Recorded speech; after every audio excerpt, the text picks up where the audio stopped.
تو گلی کی بچیوں کے ساتھ کھیل میں مشغول ہو جاتی، کیونکہ میں جانتی تھی کہ امی دیر سے لینے آئیں گی۔ جس گلی میں ہم کھیلتے تھے وہاں ماموں کے دوست عسکر کی دکان تھی۔ بچوں کے کھانے پینے کی چیزیں مثلاً ٹافیاں، بسکٹ، میٹھی گولیاں وغیرہ یہاں سے ملتی تھی۔ ماموں نے عسکر سے کہہ رکھا تھا کہ میری بھانجی فریدہ اگر بسکٹ گچک وغیرہ لینے آئے تو دے دیا کرو، حساب لکھ لیا کرو، میں پیسے ادا کر دیا کروں گا۔ عسکر کے سامنے والی گلی میں ہی ہم کھیلتے تھے اور وہ ہمارے خیال بھی رکھتے تھے، ہم کو دور جانے سے منع کرتے تھے۔ جہاں ہم کھیلتے تھے اس گلی کے اختتام پر آگے ایک میدان تھا جس میں جھاڑیاں تھیں۔ اس جگہ کے متعلق بہت سی باتیں مشہور تھیں۔ عسکر ماموں بھی اس طرف ہم کو جانے نہیں دیتے تھے۔ ہم ساری لڑکیاں چھوٹی عمر کی تھیں، لہٰذا خود بھی ہم ادھر جانے سے ڈرتی تھی۔ ایک روز جب سب لڑکیاں کھیل کر اپنے گھروں کو چلی گئیں تو میں بھی جانے کو ہوئی۔ شام کا وقت تھا، میں اکیلی رہ گئی تھی۔ اچانک میری نظر جھاڑیوں کی طرف اٹھی، جہاں مجھے ایک بہت بھیانک شکل والا آدمی نظر آیا۔ اس نے میری طرف اشارہ کیا جیسے اپنی طرف بلا رہا ہو۔ میں ڈر گئی، فوراً بھاگ کر عسکر ماموں کی دکان کے تھلے پر چڑھ گئی۔ وہ بولے، کیا ہے گڑیا، کیا بسکٹ لینے ہیں؟ میں نے نفی میں گردن ہلائی کیونکہ گھبرائی ہوئی تھی۔ میں نے اس کی طرف اشارہ کیا تو آدمی وہاں سے فوراً بھاگ گیا۔ اصغر ماموں اس کو دیکھ نہ سکے، لیکن مجھ کو سہما ہوا دیکھ کر پوچھا، کیا ڈر گئی ہو؟ میں نے اس بات میں گردن ہلا دی کیونکہ مجھ سے بولا نہ جا رہا تھا۔ تبھی انہوں نے کہا، آؤ تمہیں گھر چھوڑ دوں۔ وہ نانی کے گھر تک میرے ساتھ آئے اور دروازے پر چھوڑ کر چلے گئے۔ گھر آ کر میں نے اس بات کا ذکر نانی سے کیا، میں نے کچھ بھوت جیسا دیکھا تھا۔ گھر آ کر میں نے یہ ذکر نانی سے کیا کہ میں نے کچھ بھوت جیسا دیکھا تھا۔ وہ بولے، بھوت سے مت ڈرا کر، بھوت آبادی میں نہیں رہتے، البتہ ویرانے میں مت جانا، تبھی تو منع کرتی ہوں کہ دیر تک لڑکیوں کے ساتھ مت کھیلا کر اور جلدی سے گھر آ جایا کر۔ نانی تو اس بات کو بھول بھال گئی، لیکن میں نہ بھلا سکی۔ اس آدمی کی شکل سے جو خوف محسوس کیا، اس خوف کو میں نہ بھلا سکی تھی۔ یہ ڈر تو میرے دل میں ہی بیٹھ گیا تھا۔ ہماری اکیڈمی یا اس کو مدرسہ کہہ لیں، اس کا وقت ظہر سے عصر تک تھا۔ اس روز اسکول سے آ کر میرے وہاں جانے کا موڈ نہ تھا، مگر نانی نے زبردستی بھیج دیا۔ یہاں گلی میں کھیلنے کے علاوہ کیا کرو گی؟ کیوں اس پارے کے سبق کا ناغہ کرتی ہو؟ چلو پڑھنے جاؤ۔ میں گئی مگر میرا چہرہ اترا ہوا تھا۔ استانی بولی، کیا ہوا بھائی، تمہاری طبیعت خراب ہے؟ میں نے جی میں سر ہلایا۔ تو آج تم گھر جلدی چلی جاؤ، لیکن سامنے والے دروازے سے نہیں، ورنہ ہیڈ ٹیچر ناراض ہوں گی۔ میں تم کو پچھلے دروازے تک پہنچا دیتی ہوں، تم ادھر ادھر سے چلی جاؤ۔ انہوں نے ہمدردانہ مجھے جلدی چھٹی دے دی، ورنہ جلدی چھٹی دینے کی اجازت نہ تھی۔ میں جب پچھلے دروازے سے نکلی، راستہ کچھ ویران تھا۔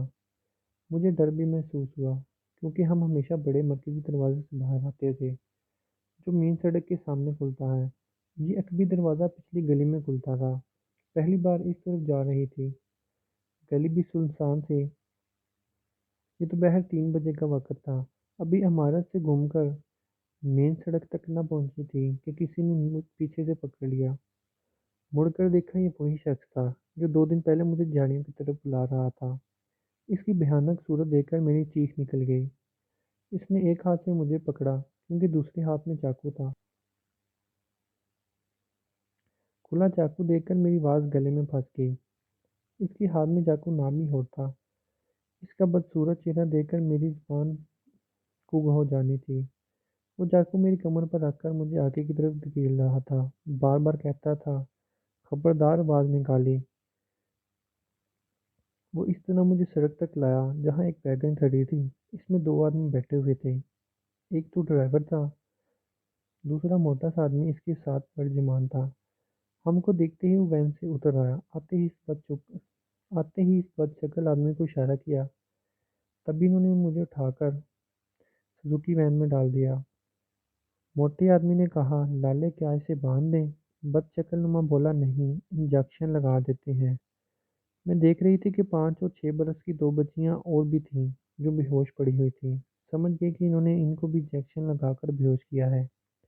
اس کے بعد بس شکل نے انجیکشن نکالا اور کوئی دوا بھرنے لگا، لیکن شیشے میں تھوڑی سی دوا بچی تھی۔ گاڑی تیز چل رہی تھی۔ اچانک اسپیڈ بریکر آیا، گاڑی زور سے اچھلی، جس کے ہاتھ میں پکڑا انجیکشن گر کر ٹوٹ گیا اور دوا بھی ضائع ہو گئی۔ اب لالے کا پارا چڑھ گیا۔ اس نے ایک بڑے رومال سے میرا منہ باندھ دیا کیونکہ میں روئی جا رہی تھی۔ اس نے میری آواز بند کر دی۔ بولا اگر روئی تو چاقو سے ذبح کر ڈالوں گا۔ اس نے زور سے مجھ کو دو چار تھپڑ بھی رسیو کیے۔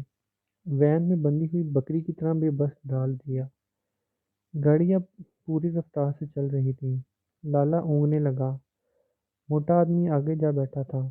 لالے کی آنکھیں سرخ تھی، جیسے کہ وہ بہت سے گھنٹوں سے سویا نہ ہو۔ چلتے چلتے اچانک گاڑی کی رفتار آہستہ ہو گئی۔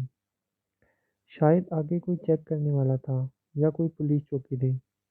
بہرحال لمحے بعد ڈرائیور نے گاڑی روکی۔ میں وین میں اس جگہ تھی جہاں سے چھلانگ لگا سکتی تھی۔ میں وین میں اس جگہ تھی جہاں سے چھلانگ لگاتی تو نیچے گر جاتی تھی، جبکہ میرے پیچھے دو لڑکیاں بے ہوش پڑی تھیں۔ کچھ سامان بھی رکھا ہوا تھا۔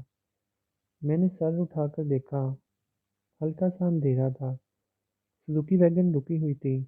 میرا منہ انہوں نے کس کر باندھا تھا، لیکن ہاتھ پیر آزاد تھے۔ میں نے ویگن کا پردہ ہٹایا اور بغیر سوچے سمجھے چھلانگ لگا دی۔ میری چھلانگ لگاتے ہی ویگن چل پڑی۔ لالے کی بھی آنکھ کھل گئی۔ اس کو معلوم ہو گیا کہ میں نے چھلانگ لگائی ہے۔ میں مٹی والی زمین پر گری تھی۔ ایک لمحہ ضائع کیے بغیر پوری قوت سے اٹھ کر سامنے کی طرف بھاگنا شروع کر دیا۔ سچ ہے، جب انسان کی جان پر بنی ہوئی ہو پھر اس کو کچھ نہیں سوچتا۔ اللہ نے بچانا ہو تو اس کو وہ اتنی طاقت بھی عطا کر دیتا ہے کہ اس کے بچنے کے اسباب پیدا ہو جائیں۔ اگرچہ مجھے کافی چوٹیں آئیں، لیکن زندگی بچانے اور آزادی کے احساس ہر چیز پر غالب آ گیا تھا۔ میرے گھٹنے درد کر رہے تھے۔ پاؤں بھی مڑ جانے سے لگتا تھا کہ کچھ ٹوٹ گیا ہے، مگر ہمت نہ ہاری۔ بھاگنے کے سوا میرے پاس کوئی راستہ نہیں تھا۔ ان کی آواز میں مجھے صاف سنائی دے رہی تھی۔ انہوں نے گاڑی روک دی تھی۔ موٹا کہہ رہا تھا، لالا پکڑو، یہ بھاگنے نہ پائے۔ وہ پکار رہے تھے، رک جاؤ لڑکی، ورنہ گولی مار دیں گے۔ میں نے سوچا گولی مارتے ہیں تو ماریں، جب تک بھاگ سکتی ہوں بھاگتی رہوں گی۔ شاید ہی کبھی اتنی تیز دوڑ سکوں جس قدر تیز اس دن دوڑی تھی۔ آج سوچتی ہوں تو عجیب لگتا ہے، کیا میں اتنا تیز بھی دوڑ سکتی ہوں؟ ہرگز نہیں۔ یہ موت کا خوف ہی تھا جو مجھ کو دوڑا رہا تھا۔ دراصل سامنے صاف میدان ہونے کی وجہ سے میں خود کو ان کی نظروں سے اوجھل نہ کر سکتی تھی۔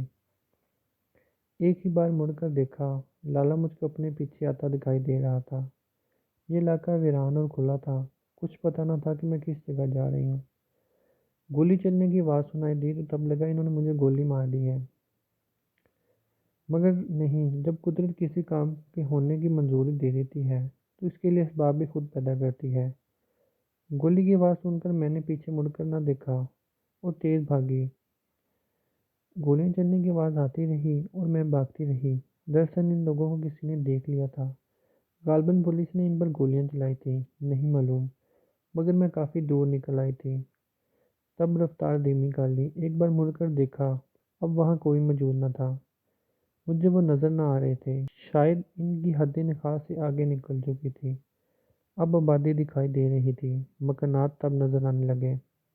پھر مجھ کو کچھ لوگ بھی نظر آئے۔ میں نے بھاگنا بند کر دیا۔ سب مجھے حیرت سے دیکھ رہے تھے، یہ لڑکی دیوانوں کی طرح بھاگتی جا رہی ہے۔ بالآخر ایک جگہ تھک کر گر پڑی۔ میں نے ادھر ادھر دیکھا تو یہ علاقہ جانا پہچانا لگ رہا تھا۔ میری سانس اکھڑ چکی تھی اور دل کسی تیز رفتار انجن کی طرح دھک دھک کر رہا تھا۔ ایک عورت میرے قریب آئی۔ اس نے پیار سے مجھے پوچھا، بچی کیا بات ہے، کیا ہوا ہے تجھے؟ اس کی آواز نے سکون دیا۔ آواز جانی پہچانی لگ رہی تھی۔ دماغ پر زور دیا۔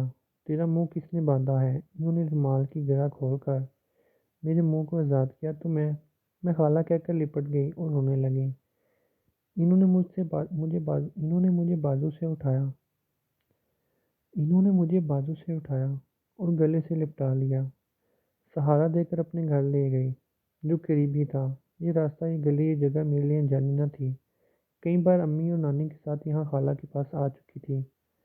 گھر میں لا کر انہوں نے مجھے بستر پر لٹایا اور پانی کا گلاس دیا۔ میں ایک گھونٹ لے سکی اور بے ہوش ہو گئی۔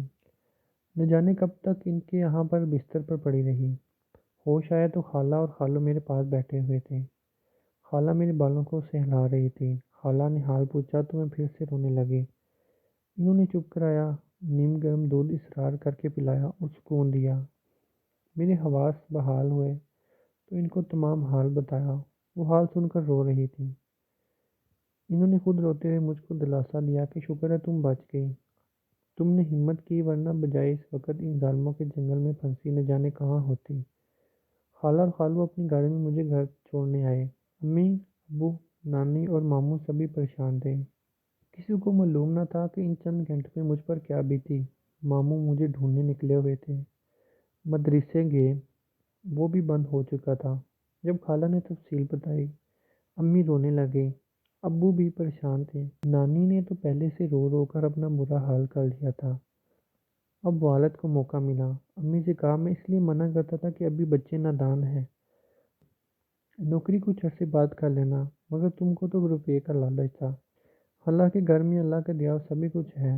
نانی نے بھی کہا، نہیں ماں، تم نے بچوں کی ذمہ داری مجھ پر ڈال دی ہے، حالانکہ میری عمر ایسی نہیں کہ میں یہ ذمہ داری نبھا سکوں۔ اس نوکری کے چکر میں تم کسی نہ کسی روز ان بچوں کو نقصان کرو گے۔ یہ تو شکر ہے کہ بچی نے ہمت کی، یہ کسی طرح ہم تک پہنچ گئی۔ اگر وہ لوگ لے جاتے تب ہم کیا کرتے؟ سوچو تم ذرا، اس بچی کا نہ جانے کیا حشر ہوتا۔ امی تو یوں بھی رو رہی تھی، مجھے گلے سے لگا کر خوب پیار کیا۔ آئندہ لاپرواہی سے توبہ کر لیں۔ ماموں اور ابو تھانے میں رپورٹ لکھوانے گئے ہوئے تھے، ان کو بتانے کہ ہماری بچی مل گئی ہے، لیکن اور دو بچیاں بھی ان کی گڑ میں تھیں۔ نہ جانے ان معصوم پھولوں کے ساتھ انہوں نے کیا برتاؤ کیا ہوگا۔ اس کے بعد تو امی بہت محتاط ہو گئیں، ملازمت کو خیر بات کہہ دیا۔ 4 سال تک دوبارہ نوکری کا سوچا بھی نہیں، جب تک ہم باشعور نہ ہو گئے۔ وہ اب ہر ملازمت کرنے والی ماں کو نصیحت کرتی ہیں کہ اپنے بچوں سے ذرا سی بھی غفلت نہ کرنا۔